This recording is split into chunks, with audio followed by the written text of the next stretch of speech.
వివేక చూడమని నాకు 100 శ్లోకాలు వచ్చాయి, నేను చెప్పేస్తాను, అందరు మేడమ్స్ నన్ను గురువు అని అర్చిస్తారు, ఇక నాకు వివేక అది కాదు. రియల్ లైఫ్లోకి నీ జ్ఞానాన్ని తీసుకొని వచ్చి దాంతో ఎక్స్పెరిమెంట్ చేస్తున్నప్పుడు నీలో సదసద్వివేకం ఉన్నట్టుగా లెక్క. మనం ఎన్నో పెయిన్ఫుల్ సిచ్యువేషన్స్ చూస్తాం మన చుట్టే. చూసినప్పుడు అలాంటి సిచ్యువేషన్ ఇంకో ఫామ్లో, సమస్య ఒకే రూపంలో ఉండదు, సమస్యకు సహస్ర రూపాల్లో ఉంది. అది కూడా అనంత ముఖాల్లో వస్తుంది సమస్య. దేవుడు సమస్యలో కూడా క్రియేటివిటీ పెట్టాడు. ఆయనకు బోర్ వస్తుంది కదా, ఒకే రకమైన సమస్యలు ఇస్తే, ఒకే రకమైన సఫరింగ్ ఈజ్ సేమ్, ఇన్వర్డ్లో సఫరింగ్ సేమ్, కానీ సమస్యకు రూపం వేరు. ఆయన ఎట్లాగైతే ఒకే యాంటలోపు, దాని నుంచి ఒక స్టాగు, దుప్పి నుంచి జింక నుంచి జిరాఫీ, ఒకే జాతి నుంచి 100 క్రియేట్ చేశాడు. సమస్యలు కూడా రకరకాలు, ఎన్నో రకాల బహు రకాలైన సమస్యలు వస్తుంటాయి. సో ఈ సమస్య నాకు ఇంకో రూపంలో నాకు రావచ్చు, నేను దానికి ఎట్లా రెస్పాండ్ అవ్వాలి? Should I suffer? ఆ సమస్యకి తలొగ్గిపోయి నేను నా జీవితాన్ని సఫరింగ్గా మార్చుకోవాలా? అసలు సమస్యారహితమైన జీవితం అనేది ఉందా? సమస్యకు మనం కింద ఉండి నలిగిపోవాలా? సమస్య నుంచి మనం పైకి ఎదగాలా?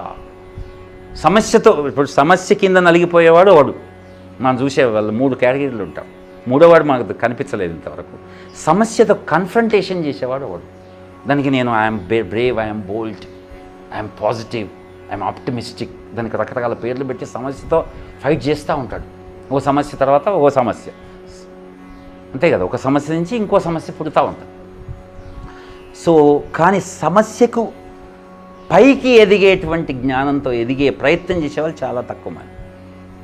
జీవితం సమస్యాత్మకమే కాదనేది ఎవడు అన్నాడు.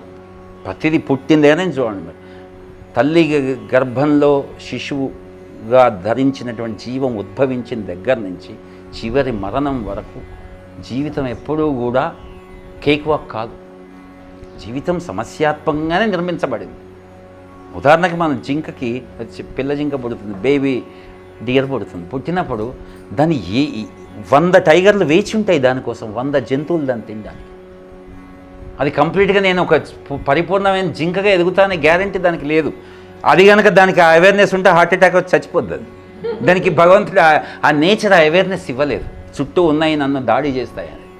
లేకపోతే మమ్మీని క్వశ్చన్ చేస్తుంది, నీకు పని పాటలేదు, ఈ అడవిలో నాకు ఎందుకు జన్మ ఇచ్చావు, ఎక్కడైనా సేఫ్ ఎన్విరాన్మెంట్కి తీసుకెళ్ళి జన్మని ఇవ్వద్దా అని చెప్పి. సో కాబట్టి జీవితం అనేది సమస్యనే, కానీ సమస్యను సమస్యగా చూడడమా, సమస్య నుంచి మనం పైకి ఎదిగి సమస్యను ఒక చిన్న విషయంగా చూడడమా?